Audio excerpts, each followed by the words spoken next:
guys! So I figured for my second video that I would make it sort of about the pros and cons of living in Korea. Because all my friends in the States are always asking me, oh yeah, how's Korea? And I honestly don't want to go into great detail about it every time somebody asks me. So this is my answer to you.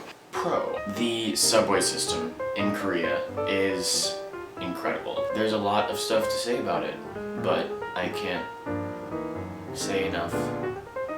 When the train is arriving at a station, there's this song that plays, and it's just sort of freeing. Con. This is kind of one that you can expect from, you know, living in any foreign country, but the language barrier is quite a problem. I think you'd probably be surprised by how many people actually do speak English, but it's really hard sometimes to communicate with people because it's sometimes a challenge just to buy something because the cashier has honestly no idea what you're saying. Usually it's okay because the cashier will be like, oh, this crazy American person is handing me this item and they probably want to buy it. I'll tell them how much it is and see if they give me money.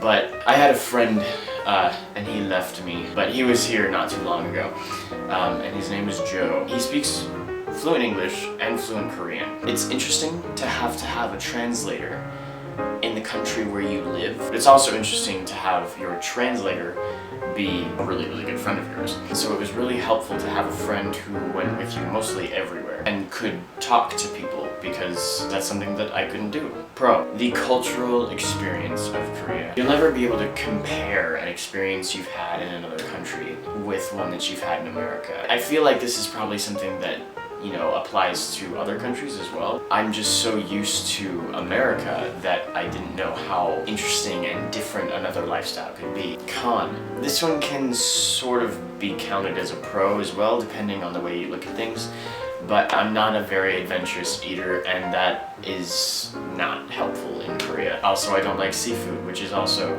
not helpful in Korea. I occasionally have a hard time actually finding something that looks appetizing to me. It's a con for me. Pros. Compared to every other place I've ever lived, things are just closer. We barely have to spend any money on gas. The closest subway station is like 5 minutes from our house, and we can go anywhere from there. Everything is within walking distance. I have probably done more walking this past couple months that I've lived here than I've pretty much ever done in my entire life. A con. Unfortunately, if you want to travel, you have to fly because South Korea is basically an island. You cannot travel through North Korea to go anywhere. Pro. Living on an army installation is really helpful in a foreign country because like 90% of the other Americans that live in that country are all on that base with you. Con. The drivers in Korea are awful. It's honestly frightening to drive off post, but yeah, that one's kind of pretty bad. Pro. It's sort of the way that Korean people act. They just seem to have